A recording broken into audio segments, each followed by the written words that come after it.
So, do these people have a depopulation agenda? 100%. Are they looking for fertility control on people? 100%. Do they have technocracy and transhumanism in their eyesights? Do they want to put chips in people? 100%. Like Klaus Schwab's fourth industrial revolution, in the appendix, there's a part called Deep Shift. And on this page, he talks about implantable technologies by 2025. But Klaus Schwab's a bad guy. So when Elon Musk says, hey, I'm the guy making the brain chips, everyone goes, yay, he's cool. He made Tesla. You're driving a Musk. There's nothing Tesla about a Tesla. So there are these icons out there. So Klaus Schwab's the bad guy. Elon Musk is a good guy, but they both have the same goals in sight. Like Elon Musk's scared of AI, but he wants to go to Mars. You can't go to Mars without AI. Why we want to go to Mars anyway? What's up with that, right? So there's a whole bunch of agendas in place by people who have so much money that they never hear the word no, right? Which can kind of make them a little sociopathic, unpredictable, Epstein-esque. So what are the multiple agendas that are I guess that you're saying they're converging. There's multiple agendas among the elites that are converging around what's been called the Great Reset. Picture is long term, the idea of eugenics and preservation of the favored races, which was Darwin's subtitle, and the people who followed and empowered that movement. T.H. Huxley's disciple was H.G. Wells, and he wrote about the open conspiracy and the New World Order and the new Machiavellis and all these types of the British will shape the future of the world. Or you could go to the DC Strategic Trends Program from the Ministry of Defense in Britain in the UK. They published them starting like 2007. So they project from 2007 out to 2025, from 2013 out to 2040, right? Right now they're at to like 2075. So if somebody, I have a cliff notes of that document, one of the versions, and it just shows how clearly, like, they planned 20 years ago for civil unrest, for like almost civil war, all the things that are going on right now. It's in black and white from plans from the British Ministry of Defense from 20 years ago. So I'm not saying they control everything. I'm just saying the people who control the world, they're converging on globalism, totalitarianism, transhumanism, eugenics, depopulation, change over the money system, social credit score, Agenda 21. And at the same time, they're creating a bifurcation of society, creating an apartheid society, replicating the models of Cecil Rhodes that they transported, for instance, over to Israel and now have brought over here, where they can have separation. And it's just accepted. And that's a long train of abuses that starts with the outcome-based education model that was brought into America to make the population to the point where it is today, where people can have this huge gap and not be able to cross it because of emotional and belief-oriented ideas. There's so much evidence to suggest that it has been for decades, maybe a century, part of a deliberate, organized campaign to achieve what? Now, what does Klaus Schwab and Hillary Clinton and the leaders of the EU, all the ones who are pushing the lockdowns the hardest, what do they want from me? Do they want to kill me? Do they want to enslave me, or just control me? Yes, they're good. They're good with both. Both is kind of the same. Social credit score is a form of control, but it's also a form of severe limitations on your freedom, and that's a form of slavery, because I would define freedom in the apophatic and say it's the absence of slavery. And in that sense, there's a lot of forms of slavery that people are participating in today, voluntarily and involuntarily. The treatise on voluntary servitude by Etienne de la Boétie, it's written like in the 1700s, I think. It still applies today. Look, people are involved in a lot of things that makes it obliged to participate, but they don't really have to. But it's like an unwitting disposition that they're not examining. It's like a habit, right? And until they examine those habits, they can't change them. So the kind of tinderbox of civil war that they're creating today started with drying out the public for the past 50 years, taking them away from truth-based news, subjecting them to Operation Mockingbird type of media where they can't know the truth because of national security. And when national security is there since 1947, and the guy who founded it, Clark Clifford, the Wall Street banker, was also in the 1980s part of BCCI, the biggest drug money war, funding black ops MI6 CIA operation of all time. So that's why they have national security, to run those types of things that the East India Company used to run openly, but it's not accepted in our society. What's this segregation you referred to? Are you talking about the unvaccinated? Well, that's what they're pushing right now, as far as people who aren't vaccinated can't have access to certain places. And that's not just a US thing. There's this is going on around the world. So that's where I also see coordination and lockstep, a reference definitely to the 2010 Rockefeller technology document in that chapter where they created the scenario. And that scenario is pretty similar. I mean, there's the SPARS, there's the Event 201, there's the lockstep scenario, there's Crimson Contagion. There's a whole lot of these scenarios, just like what's going on right now. So when they said they don't have masks and the supply lines, they knew all this stuff ahead of time. They did not prepare to embolden it.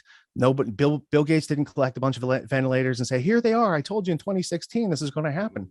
No, it was a total predatory move. It's the largest wealth plunder in history. It makes the Soviets and the communist Chinese look like amateurs. So you have to respect the enemy. You don't have to agree with them, but you have to respect the cunning and intellect and power that they just swung in the past 2 years without much resistance. So I want to know how many levels of the leadership class of our country are in on this. In on it to what level? I don't know. In on it to know that it's not what they're presenting it as, and he's playing a role. Yes. Absolutely. That's why he's there. He's playing his role very well and taking good advantage of the situation. Just like, never let a good crisis go to waste is the saying out there. Well, he didn't let the crisis go to waste. So, especially in blue states, yes, you saw more totalitarian type of crackdowns, power exertions. How far can we go with this? Can we shut their water off? Can we do this? Right. They're testing the fences like raptors in Jurassic Park. So from that aspect, they know about it. Like, does Justin Trudeau know about it? He knows about it at the highest levels because his dad was part of it. And his dad worked for Maurice Strong, who worked for Edmund de Rothschild, who came up with the Agenda 21 idea of saying, let's make people believe in global warming and we can tell them these stories. I mean, I showed the footage of that a couple of weeks ago on the show. Wow, yeah. But you can actually hear these people from the top down. Here's the idea in the 1980s. Now in the 1990s, it's a UN agenda. Here it is today in the form of, I'll show you Klaus Schwab's Great Reset. Oh, I lost the camera because I heard the USB go out, but that's Klaus Schwab. So he's the one that says COVID-19 and the Great Reset. Those are his words. That's his book that he put out very early in the pandemic, by the way. Fourth Industrial Revolution. So these ideas of the World Economic Forum, he's just a front man for a bunch of the corporations that represent kind of the world's leading financial interests, diversified across the Fortune 100 companies in all the major areas of mining and fabrication and transit, all these sort of things, right? That's their veil. That's the corporate person structure that they put up in the late 1800s after Union Pacific Railroad versus Santa Clara County. So they put up this corporate personhood veil to protect the robber barons. The robber barons were the underlings, the worker bees of the financial interests. And the financial interests created the Federal Reserve, which is unconstitutional because Congress can't print money. It can only coin money. So it can't outsource a right it doesn't have.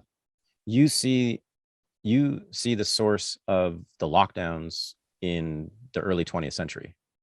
You see its origin, right? You're actually tracing, you're making a claim here that there's some lineage that goes all the way back to when the Federal Reserve was created. Yeah. Right. There's no science to the lockdowns. The lockdowns were total just social control.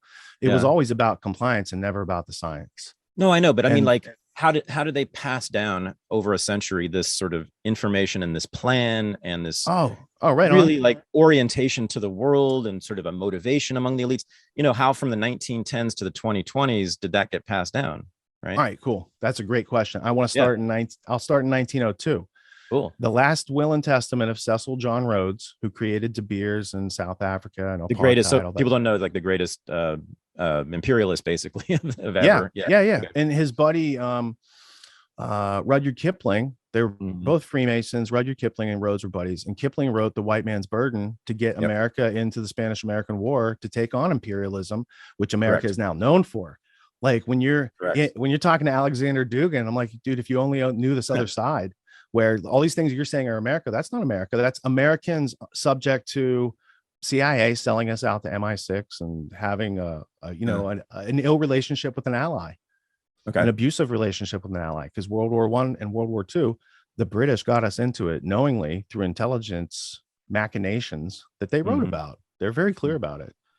It's Mhm. just not taught in America. It's not common knowledge. So in 1902, Rhodes dies. He leaves his last will and testament, and part of it's to create the Rhodes Scholarships. Part of it's to create a secret society for the express purpose of bringing America back into the British Empire using a format much like the Jesuits, but in place of Catholicism, he would put British Empire. And this is recorded in a book by William T. Stead, who was the executor of his will. And I have Stead's copy of the book Mhm. from the Review of Reviews, which was a famous political publication in the early 1900s. So Mhm. Stead was Rhodes's like best friend.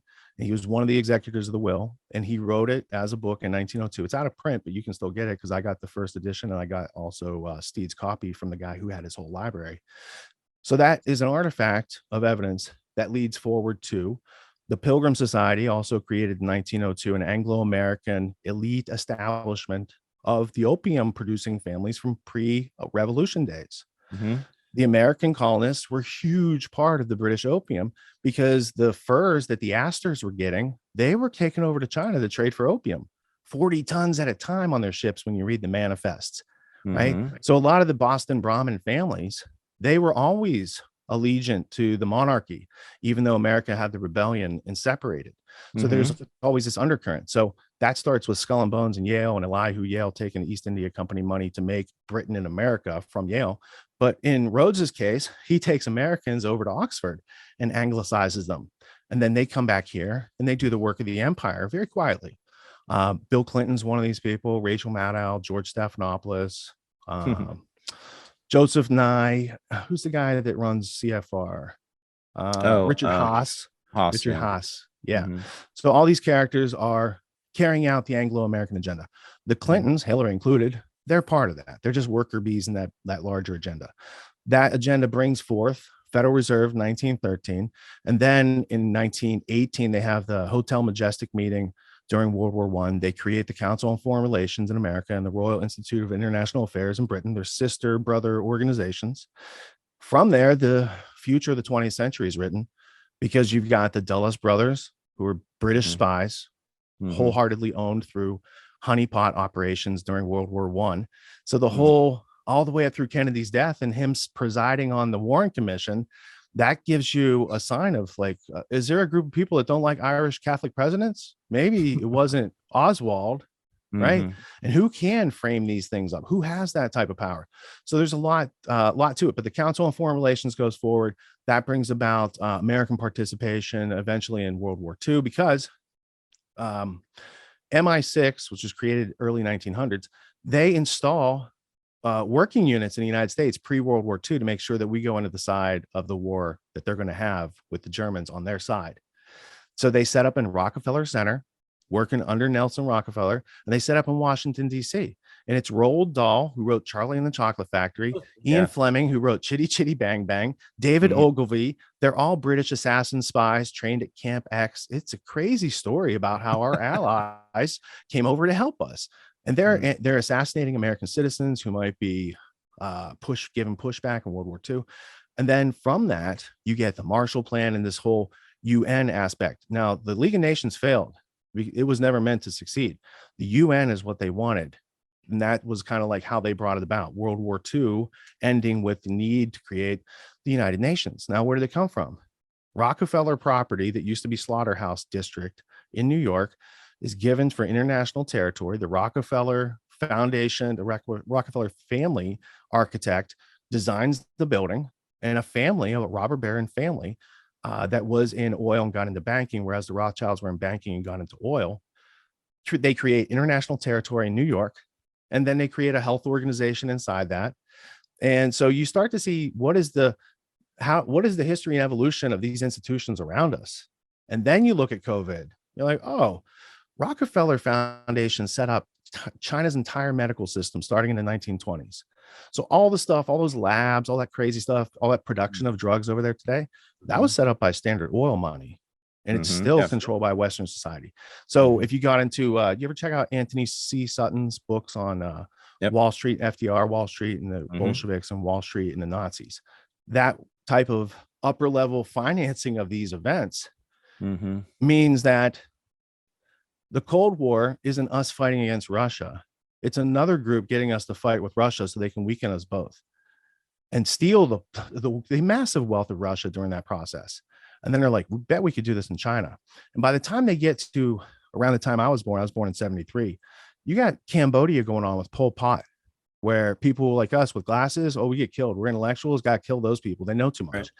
That's Zbigniew Brzezinski and David Rockefeller. They're like, they helped to do that. Brzezinski bragged about helping to do that. And David Rockefeller said that Mao was his greatest experiment. That was a 1976 New York Times Tales from a China Traveler article he wrote. But they bragged about these things. Now, another piece of evidence in that vein going forward, let's bring it to the 21st century. David Rockefeller died in the early 2000s, but in 2001, he wrote his memoirs. On page 408, on the right-hand page, he says, there are those who accuse me and my family of being internationalists and wanting a new world order and globalism, and I stand guilty of it. Like that, he's like, yes, this is what we're doing. Right. You stupid people, that we're doing this. Right. That was at a time when Bilderberg was still like, no, people didn't believe it existed. Starting in 1954, they started having these corporate meetings. So after World War II, they started getting the world's largest corporations. Many of them were internationalized during World War II by the Dulles brothers to help hide Nazi loot. It's a very fascinating story. The Vatican was in with that too. So you got this group, 1954, Maurice de Rothschild, French Rothschild, who moved to Switzerland. He was one of the people on the steering committee he started out.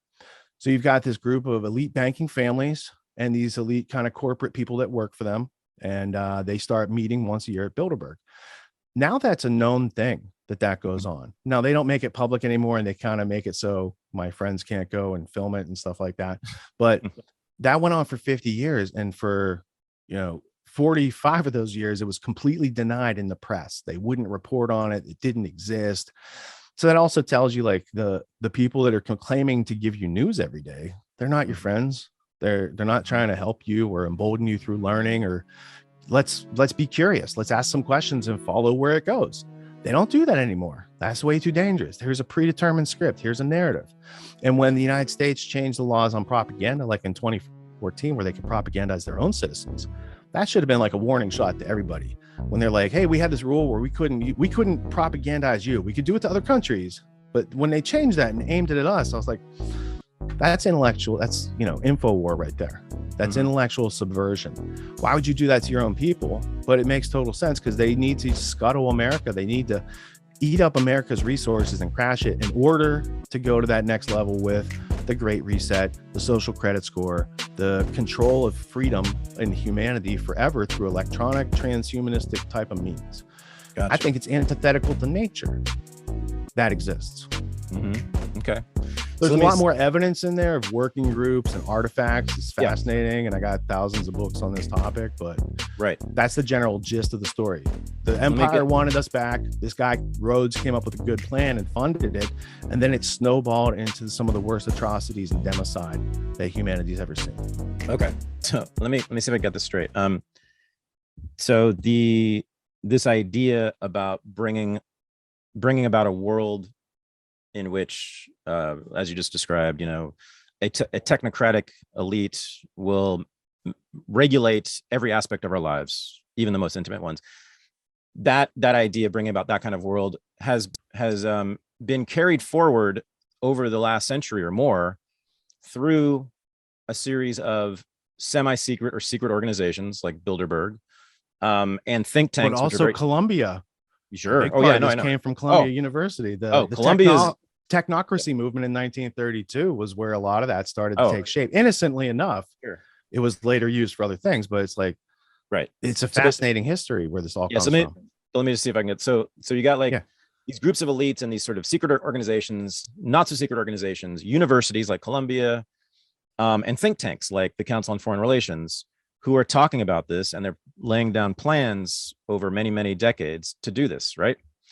Correct. That's okay. So, and what you're saying, okay, and what you're saying is that very small group of people over the last 100 or so years has essentially created the last 100 years.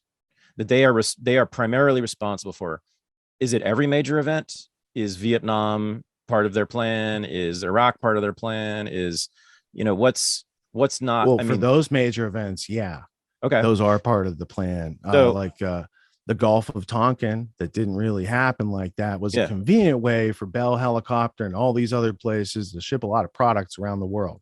So at the end of the day, the people that make a lot of the funding, the extra funding, right? There's taxpayer funding, and then there's like juice box funding from the defense contractors. They got extra over there. Right. A lot of those contractors, they weren't powerful until after World War II because of World War II. And when Smedley Butler wrote War as a Racket in 1934, around the time of the business plot, there were no such like organized, mechanized military might. The biggest might at that time was still Standard Oil going around, and United Fruit and these types of things. After World War II, you're getting Raytheon and Lockheed Martin, Northrop Grumman, and all these other companies that make money, and they want to keep making money from war. Now, that's 50 years after the Carnegie Foundation, starting in 1908, because Andrew Carnegie was an internationalist. He wrote a book in 1893 called Triumphant Democracy. And it's kind of about putting America back in the British Empire. You know who else wrote about that? Sir Arthur Conan Doyle wrote about bringing America back into the empire. So this is a big British idea that they were about to seize the world, but they lost America. So they kind of have to get it. So that plan started developing. And once it took shape into World War I, so James Corbett teaches in Renegade University, teaches an excellent course. I've taken it. Thank you very much for that's that, right. by the way. You were there. Yeah, that's I paid for it and I took it. Forgot about that. That was awesome. He told me during the interview, and I watched it. Like 3 days later, I was already through the course. So that was fantastic history of journalism and investigations and like media and all sorts of fascinating things. But his World War I conspiracy documentary, the official story of World War I is a conspiracy. But the real story of World War I is also a conspiracy. It just doesn't involve the same people. It's like Lord Kitchener's Second War is the idea. So they perfected this method in South Africa, and then they brought it to the world, basically. But that's all still the threat of Cecil Rhodes and this small group of elites bringing about World War I and bringing America, more importantly, into it. That snowballs through World War II into Korea. That's U.S. internationalists, working with MI6, into Operation Ajax in 1953 to overthrow Mossadegh in Iran, to Guatemala in 1954, and all the things that William Bloom was an investigative journalist who wrote a lot of great books on CIA coups around the world that Oliver Stone used for his books and movies. That's a good accounting. I think there's like 40 of them. So I could go through them all. Or, I could point you to the source where I'm like, that's the authoritative source, William Bloom. So those coups were all what was called, the British were playing the great game with their cousins. During World War I, they killed off their cousins. There was no more Victoria, grandmother of Europe. They wiped that all out, and they replaced the systems with Versailles Treaty going forward. Well, from that, they're kind of whittling down. They played the new great game with America, their cousins. They're like, hey, come on, let's play this game. We're going to do international espionage and overthrow countries. MI6 the whole way led America. Like Ian Fleming helped to drop the blueprints for CIA. Like all these things with Bill Donovan, they was all British handled through William Stevenson. And then we get this CIA in our country that's totally on this agenda. It's not the agenda that we think it's for, right? And the best way it's described is, there's a CIA inside the CIA called OPC, Office of Policy Coordination, that was set up out of State Department, inserted into CIA, that carries out this Anglo-American agenda. So there's a ring around that's about national security, and then there's a coterie inside that are about getting America back into the British Empire, and X2 with the double cross system of Britain, and subverting our freedom. So the international espionage and overthrows goes up through like 1973, September 11th, Pinochet and Allende through Kissinger's coup in Chile. And then they get Iran Contra. So there is a lot of ominous continuity, and it's multi-generational. That's it. Yeah. It's grandfathers, fathers, sons, and like it's take the Roosevelts, for instance, right? You've got Teddy, Franklin, and Kermit ran Operation Ajax. That's right. That's right. I got Kermit's book back here. That's right. That's good. Yes, I mean that's kind of what I'm getting at, is how this passes down over time, and that's certainly one way in which that ideology did get passed down from fathers to sons to grandsons. Miles Copeland was another one. Stuart Copeland's dad. That's right. From the police, his dad was one of those. So was MI6 CIA spies. Also, I think Steve Kerr's father, Steve Kerr, the Golden State Warriors head coach, his father was murdered in Palestine, and was, I think, almost definitely mobbed up with at least MI6, probably CIA too. All right, so I'll go one more with you on this because I like this game. Yeah. Woody Harrelson's dad was an assassin who killed a judge and was alleged to have participated in the Kennedy assassination. And I found that interesting that Woody would play Natural Born Killers for Oliver Stone in that other movie years later. Oh man, but that's an interesting history. If you look at Woody's career and who he's played, given who his dad was and what his dad was up to. So I make no claim he was associated with Kennedy, but he did go to prison for assassinating a judge. Okay. So here's my thing about your thesis. I don't think anything that you just said in terms of facts, I have a problem with. I mean, it all sounds right to me. Either I knew what you said or it sounds right. Like it fits, the narrative. I know, because I've been doing this work myself for many, many years now in this book I'm working on, that the elites did very much, or I should say elements of the political elites here and in England did indeed have the vision that you are describing here of a fully regulated world, right? Mm-hmm. With them at the top of it. Now here's the question though. And I also know that this is from the Roosevelts and that generation in the early 19th century, all the way up to the present. I see the lineage there, Richard. You got that right. Now the question is, how much power have those particular people? And we're talking about a handful of people. If you look at the context globally, right? Out of 8 billion currently, it's just a tiny, tiny fraction who we're talking about here. How much power have they had? And I'm going to say this to you.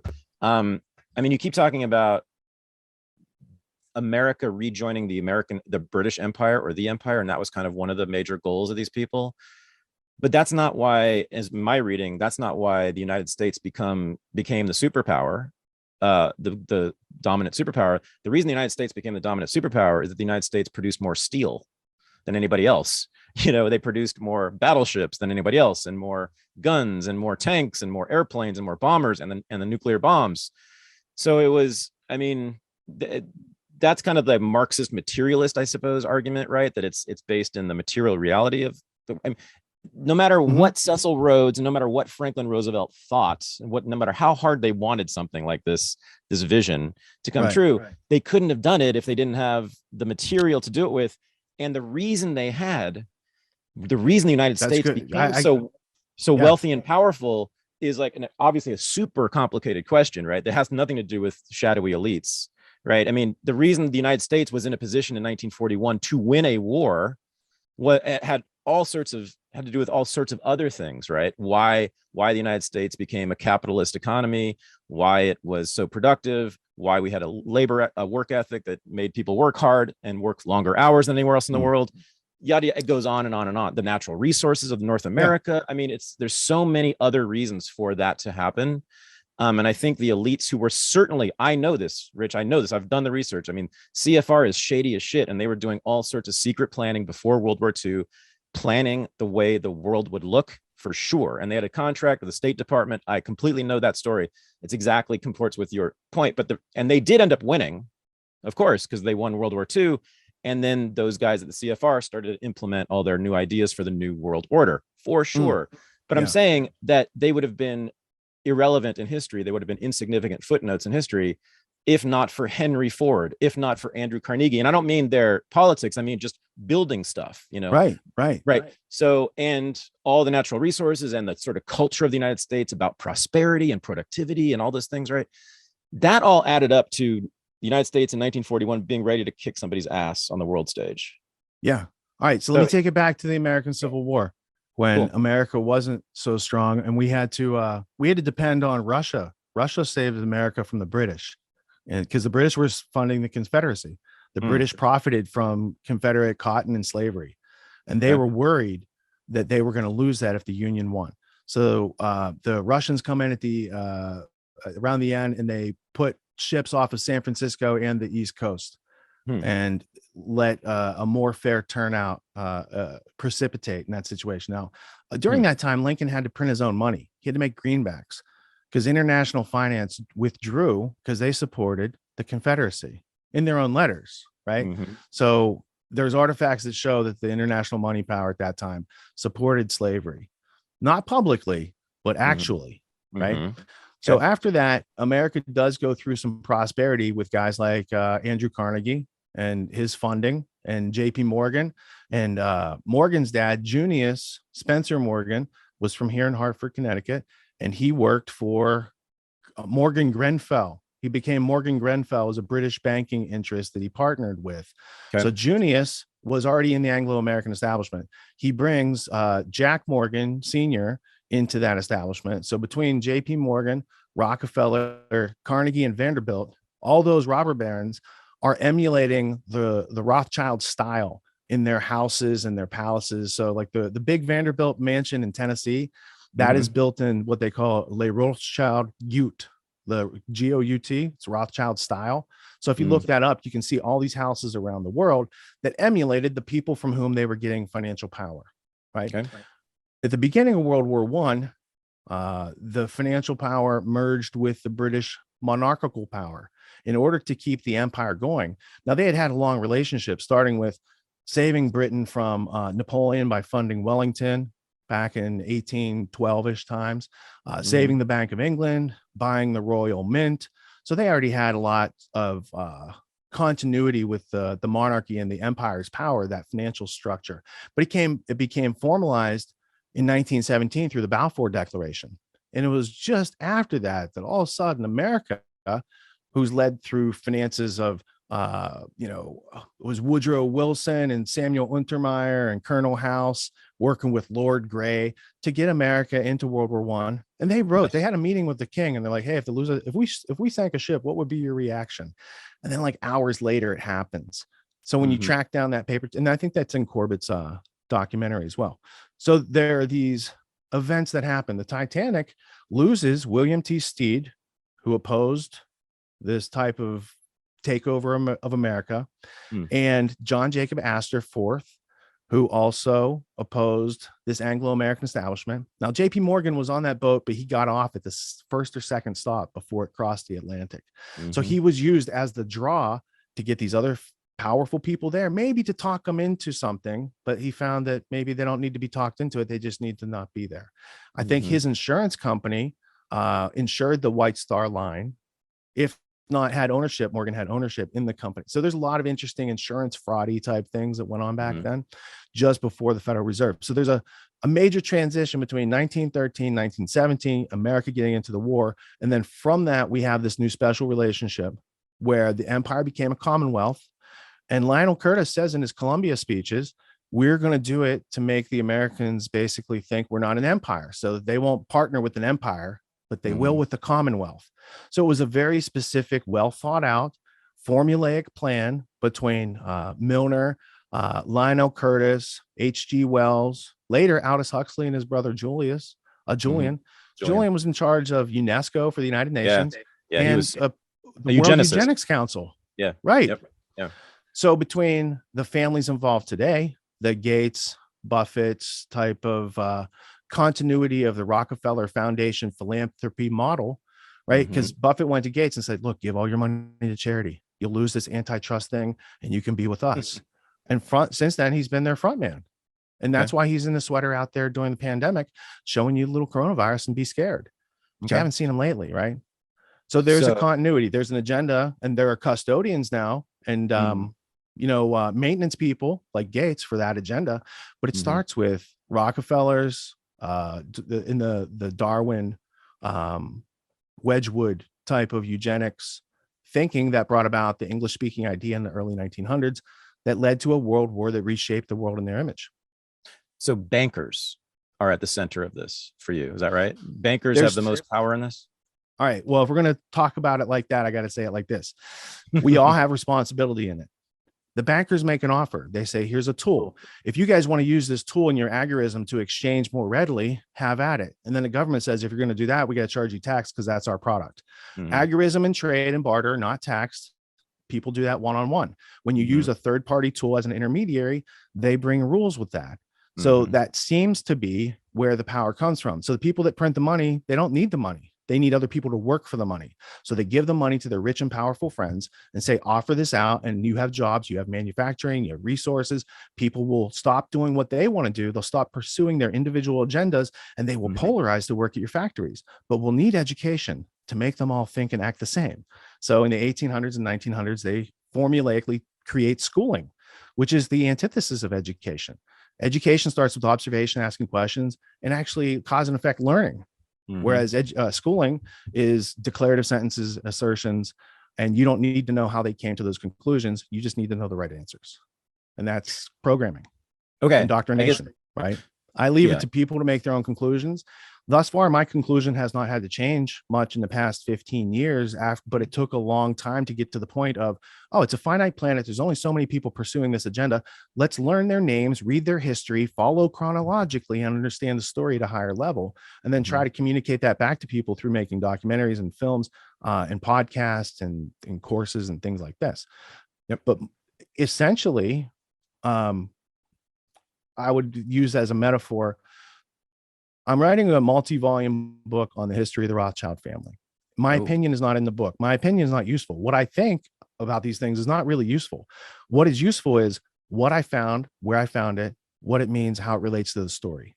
And what I found was they have online archives for the family that are publicly available, and you can read it all in their own words. And there's Encyclopedia Judaica. There's a whole bunch of resources from 100 years ago, and newspaper articles. So it's these types of things that I'm assembling in a chronological order over a span of 300 years.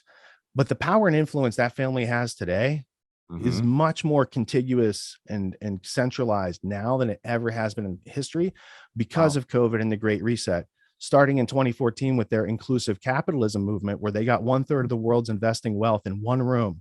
And they're like, poverty is the problem, and we are the rich people, and we're going to solve it. And it was like Christine Lagarde from IMF and Lynn Forrester to Rothschild. And I was like, these people are serious. They think rich people are going to solve poverty. Okay, let's see what they're doing.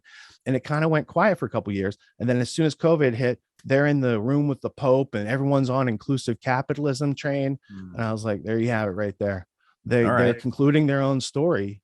I don't have to be like, what are they going to do in the future? I'm like, they're doing it faster now than I could track it. Okay. So it's an amazing story of mining and infrastructure and bridges and roads. Let's start from the beginning. I don't actually know the Rothschild story. I mean, tell it. All right. Cool. And how powerful have they been? I know but let's get it. Let's break it down here. In their own words and verbiage, I have between probably 30 and 40 biographies and autobiographies from members of the family. And then there's other scholars like Neil Ferguson from Harvard, who's written multi-volume sets on the families. And it starts back in the 1760s with a character named Meyer Amschel Rothschild. Their family name used to be Bauer, but at this point, when they're doing something, he's going by Rothschild. He worked for a Prussian. It was a German duchy, so it was in Hesse. So it's a royal son of a king, right? So he's like a local king, and he starts managing money for the king, but the money's going to go to the son. So the king passes away around 1767, because it's happening because people used to say they funded the American Revolution, and when you trace their money, they don't have any power at that point, not till a couple of years later in Napoleon's, where they make their real break, right? Okay. So it's difficult to sift through. And that's why I stick to books and artifacts and not stuff written on the internet, because that's, I need the source page. Where does it exist in history? Did it exist in, So basically the guy they're working for made his money from renting Hessian soldiers to the British to fight the American colonists. So there is some truth that their money came from that, but they weren't the ones who did it. They just ended up with that guy's money. Okay. And here's how that happened. So this royal gets all this money from selling the soldiers, and that area of the world is professional mercenary soldiers. They sell them out to Britain because they can't maintain their own empire without foreign soldiers. So they have all this money, and Napoleon comes scourging across Europe, taking everybody's everything. And this guy's scared. So he's like, Meyer Amschel, can you help me hide my money?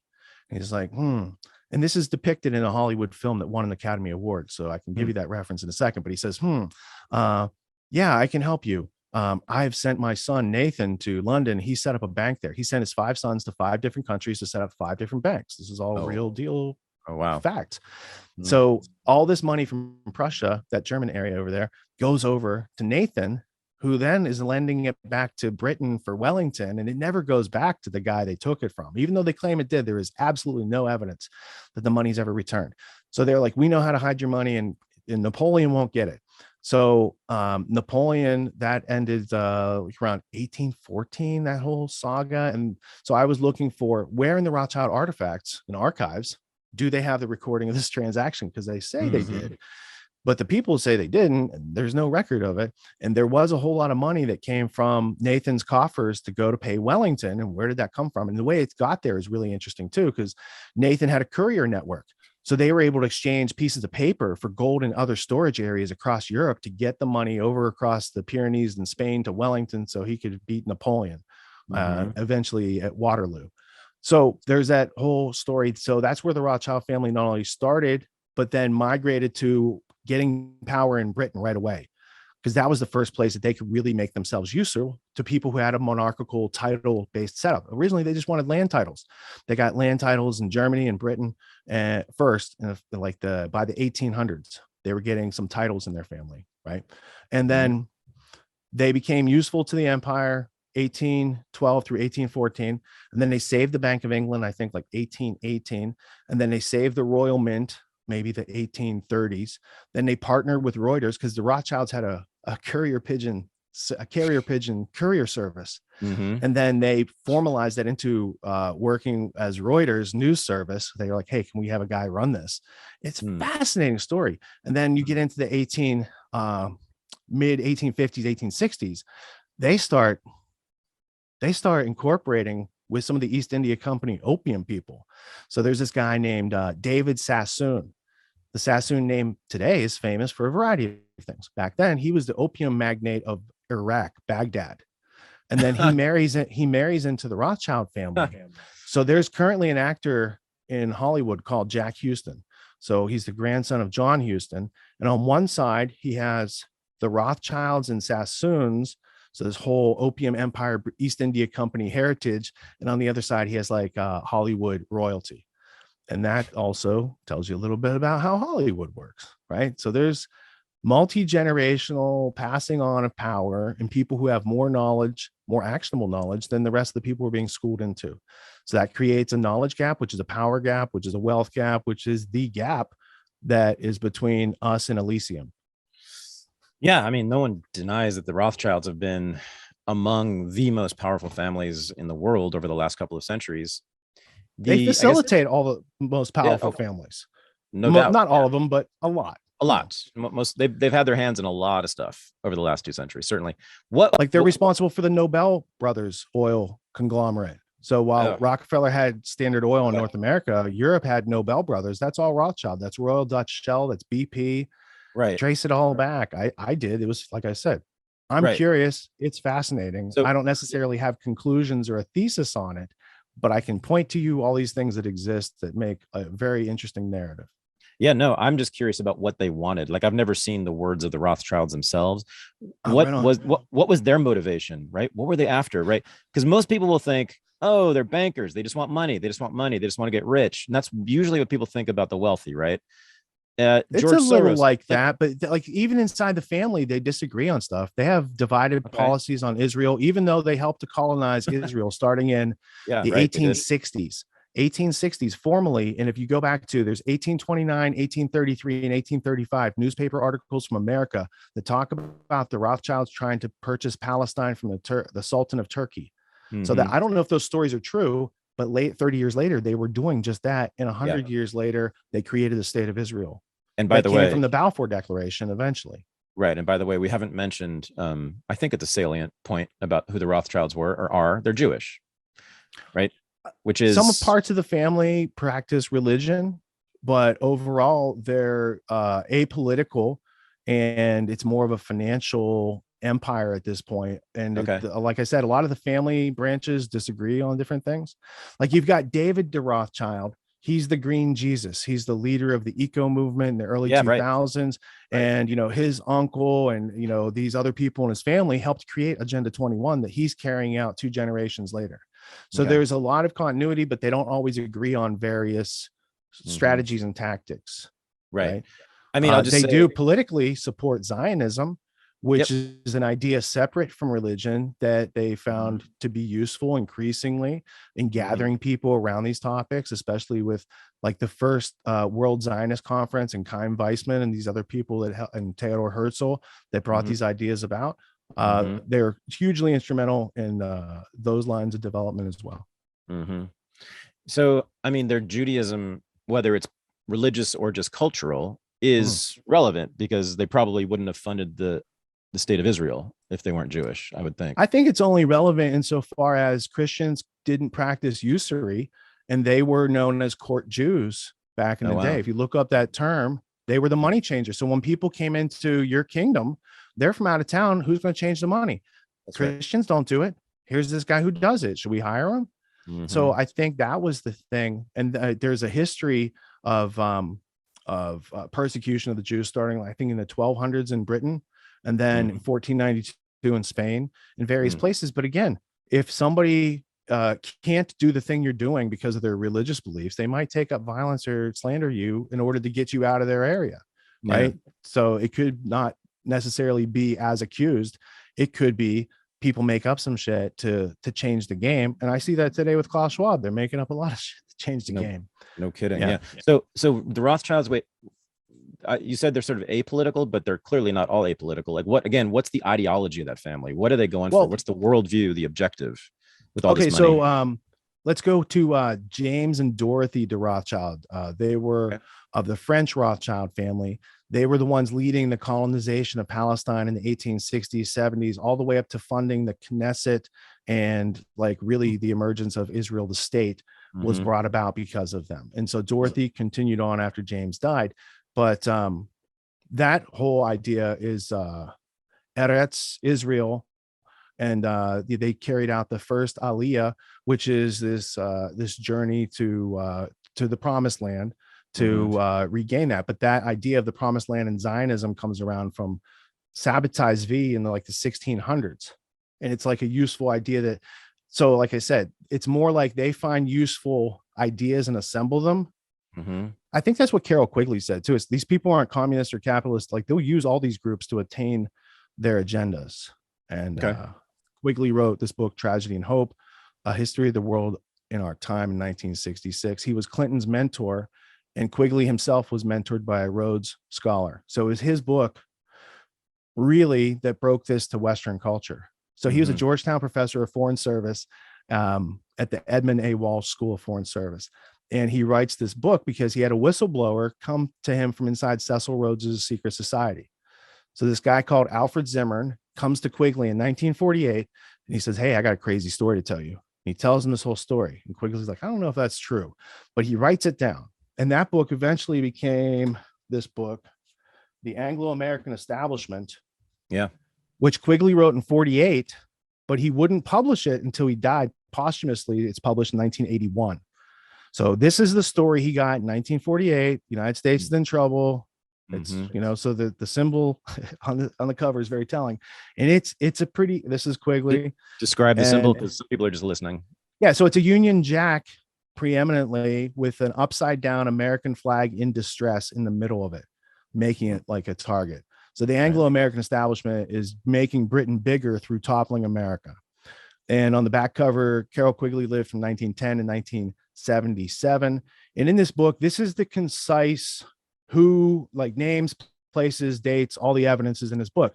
But the story doesn't necessarily make sense in the big picture. So he took 20 years. He went to the Council on Foreign Relations upon invitation. He was the only historian allowed in their archives. He writes this huge book called Tragedy and Hope. It's 1,300 pages. I don't recommend people reading that. You should read Tragedy and Hope 101 by Joe Plummer. It's like a Cliff Notes version. And Okay. I know Joe, and it's like a legit good distillation of the big book plus this book. And then you get the whole story. And then if you Okay. want to read these books, dip into these books and you'll know the names and the context. He's kind of like giving you the shorthand. He gives you great detail, but you don't have the context. That's the problem with this book. So by 1966, Macmillan Publishing publishes Tragedy and Hope. It's this big, thick 1,300-page book. So it tells you the editor probably didn't really read it. This guy's a, as John Taylor Gatto said, this guy's a Georgetown historian. Yeah, this is good. Let's put it out there. Well, then they discover what he tells people in the book. And starting on page like 50, he's like, hey, here's the Rothschild family, and here's how they influence and own and do this and do that. And JP Morgan, Council on Foreign Relations, he's spilling the beans. And then on page like 1066, he waits another 500 pages. Then he's like, here's, the world order, Cecil Rhodes, like the whole plan. So in a 1,300 page book, there's probably 10 relevant pages to this bigger story. He hid them pretty well, and they're in context. It makes a lot of sense. And I was like, oh, that's an interesting story, but I don't know if it's true. So I spent a lot of time going out and learning and reading other books. I'm like, that story has no holes in it. It's unassailable. And he was very serious. And he says at the end that he didn't have an aversion to because he knew all these people involved. He was in the middle of the Georgetown set, these people that killed Kennedy, basically, that worked for the British establishment, that helped to cover it up, Cord Meyer and Mary Meyer, all these people. He was in the middle of them. So he said it like this. I've known these people, been close to these sources of power, and I have no aversion to it. My only disagreement is that I think it should be made public and publicly known that they're doing this. Like, if it's right, the people won't revolt, right? This is fine. You guys should do it out in the open. And they wish to keep it secret. So Quigley, right before he dies, he's doing this interview with Rudy Maxa of the New York Times. And there's an audio tape of this interview. And in there, Rudy Maxa is asking him about the people in this book, about Lionel Curtis. And he says, turn off the tape. He's like, you don't ask questions about that guy. And, basically, like, the reason Quigley's doing this at the end of life is because he could be killed for talking about these people, and Rudy Maxa should shut up too. And it was very powerful to hear these guys back then. And in between time, Macmillan decided to break the plates to the book and take it off the market. So all the plates for the book were destroyed. Now, they told Quigley there was no demand for it, and it was just going to go out of print, but they lied to him. And so Quigley's telling Maxa, these people lied to me, and there's some sort of conspiracy. And I was laughing because I was like, you don't know the half of it, bro. So by the time this book comes out in 1981, people start to get a clearer picture, but there's no internet for people who read the book to talk to each other back then. So for me, I didn't learn about Cecil Rhodes until about 2003. And I heard somebody named Stan Monteith, and he was from San Francisco. He was a researcher and a dentist, and he published bootlegs of Tragedy and Hope because it was off the market, and he thought people should know. So he did this lecture, and he told this whole story about the British Empire. And I was like, I don't know about that. And then I went and looked at the book, and I got a first edition of Tragedy and Hope for $300. That's how hard it was still to get back then. Now you can get it for $20. They republished it. But I verified all these parts of the story that I was so incredulous. I was like, I went to school for 5 years. I'm a smart person. I read, New York Times and Wall Street Journal and Economist, and, I know what's going on. And I was so incredulous at every point of his story that when I went out and found out about John Ruskin and Cecil Rhodes and all these other things that I've talked about, the evidence for it is so much bigger than the claims for it. So state Quigley's thesis. What's his thesis statement? There exists a group of people who supersede nationalism and use capitalism and communism to their aims to bring about a new world order. And that new world order is a world religion. And that religion, in my estimation, in my interpretation, is scientism. And this scientism is leading to technocracy, cybernetics, transhumanism, and it gets us away from nature and truth and factual reality and causality. Okay. And wants to turn us into ones and zeros, if not just kill us off. The 2020 election. Yeah. I wasn't planning on voting. I didn't have a favorite candidate. I saw both candidates as connected to the same story I just described in intimate ways. Right. And I saw it being set up for a landslide against what people I think were looking to vote for. As an example, the crushing of the Hunter Biden laptop story right before the election. Amazing. I don't think Biden could have, that they couldn't have had people believe that Biden won had that come out. Right. It's just like the WikiLeaks that came out before Trump won. You got Hillary Clinton's emails we're reading through, and her and Lynn Forrester to Rothschild are sending "miss you XOXO" emails to each other. I mean, I was like, and Trump himself, he was indebted to Wilbur Ross from Rothschild Inc., who bailed him out in the early 90s. And he made Wilbur. Yeah, there's a Bloomberg article from March 1991 called Donald's Trump Card. And on page 3 of that article, in the middle paragraph, it says Wilbur Ross of Rothschild Inc. Came in and they bought the Trump assets, but decided to leave his name on the buildings because it was good marketing for them. And I said, oh, that's interesting. And then when Trump won and he made Wilbur Ross Commerce Secretary, I was like, well, that debt seems to be getting paid right there. There you go. Wow. So I didn't know that one. That's amazing. Yeah. Yeah. So I didn't see either candidate as being realistically, and I see where they created enough diversion to make people think either it's a legit election or it's not a legit election, and both sides see something different from the same reality, which is dangerous. But you don't have a position on whether it was legitimate. No, I haven't looked that much into it, but everything I've seen about it showed me there's not a lot of legitimacy associated with, that whole process. The voting machines have been dangerous for 20 years. Right. We could be voting other ways that has like certainty and chain of custody, and they don't choose to include that. Plus there's the electoral college. So that's, there's a bunch of broken things between my steering wheel and the wheel. So I don't believe it's driving the car. So I don't pay that much attention to it. So how do you explain what happened to Trump? Is that the attacks on Trump from the entire establishment that was part of the plan, the long plan? I think he was a front man for a long time for some organized type people who might be criminal. Oh, okay. he's not someone who had the research acumen, the statecraft. He has debating skills and he has negotiation skills. Those are great. But you surrounded yourselves with enemies of America who want very much globalism, and they're willing to scuttle America and Americans to do that. And that was Rex Tillerson and all these other people, from the swamp he was trying to clear. It's like, you can't, that's not going to work like that. So at one point, like, even if he wanted to do the right thing, he's kind of powerless as a president to do it. I don't believe presidents have that much power. They're figureheads that keep us busy. They have nothing to do with how the world develops or what policies are unfolding. And who has the real power? Well, if you go to DC, the real power inside DC is chiefs of staff, because they're the ones telling your congressmen and your senators how to vote via the little pager. And, so there's K Street, there's special interests, and then there's money powers ahead of that. And then the citizens are the last consideration in that process, if at all. Like, you can call their office and ask for some things, but the real things that are going on in those offices are development of special interest, people with a lot of money who say, I'd like to get this done, and I need your take this over to the Hill through your little tunnel between the Rayburn building and the Capitol. Right. I made a movie, or I co-wrote a movie back in 2013, State of Mind, the Psychology of Control.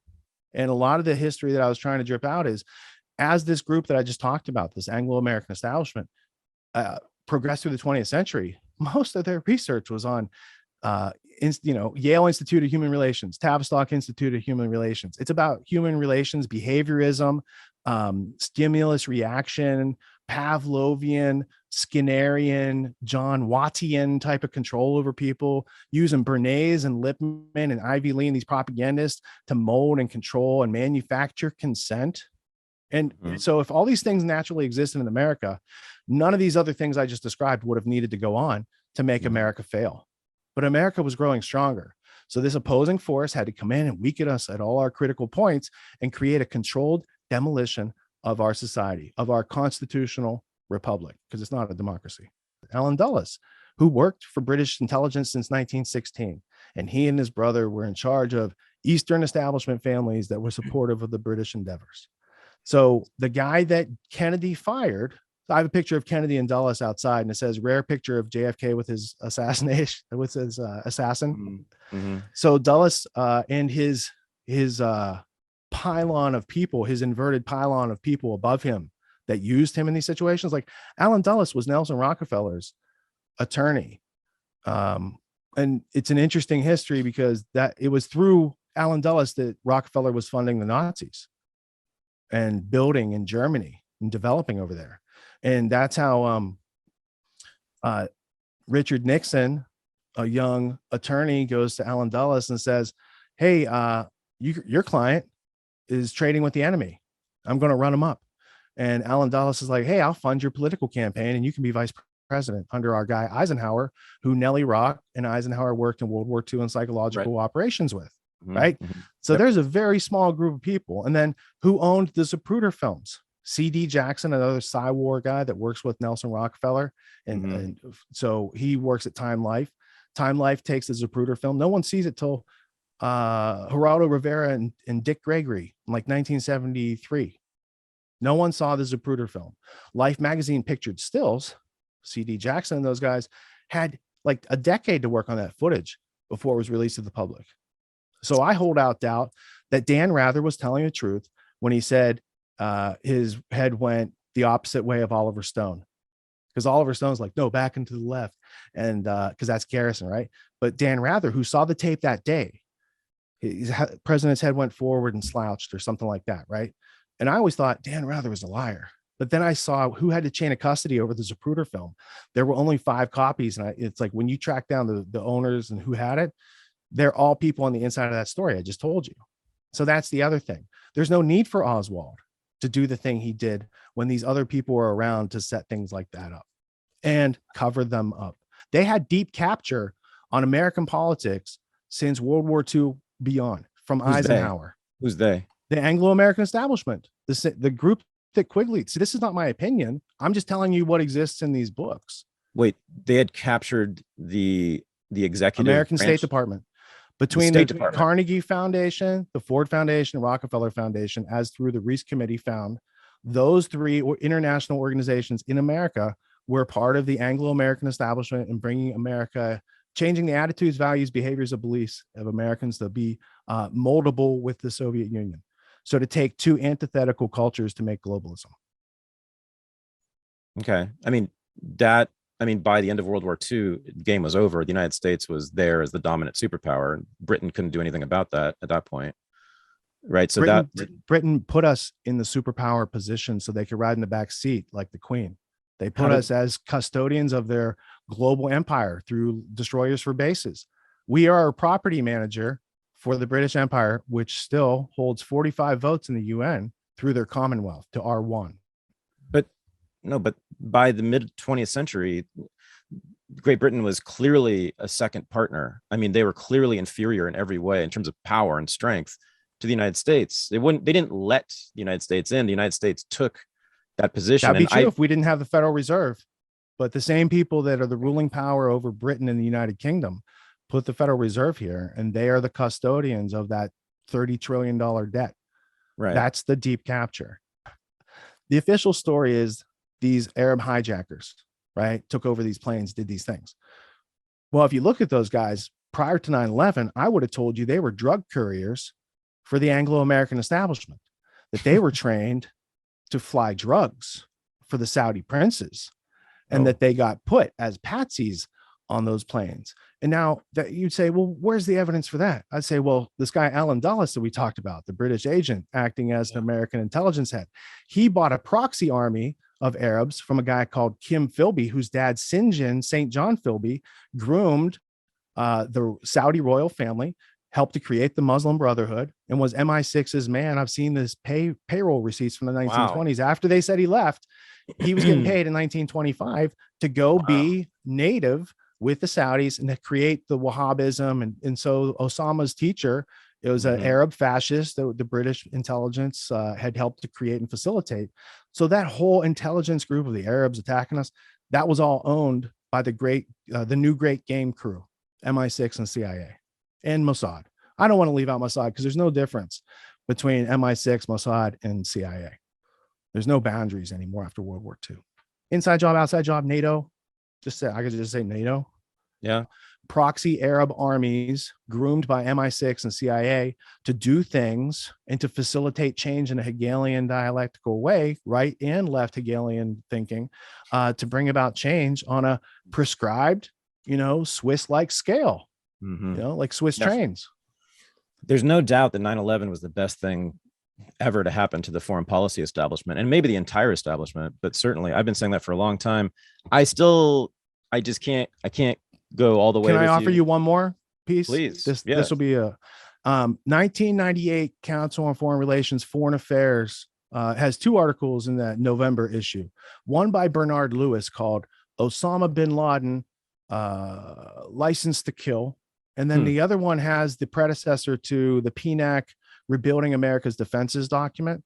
Yeah. It's the same authors. So these guys wrote it for Foreign Affairs and then took it to PNAC, right? So I have the magazine, but it basically goes like this.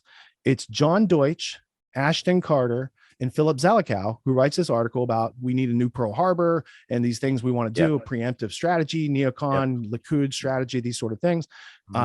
And then that shows up as the PNAC document like a year later. And then 9/11 happens, which kind of just fulfills that whole prescription and opens up this war on terror. Who can have a war on terror? It's an idea. It's a silly idea, but people bought into it because they were in fear. They were traumatized, just like in COVID, just like with the Great Reset.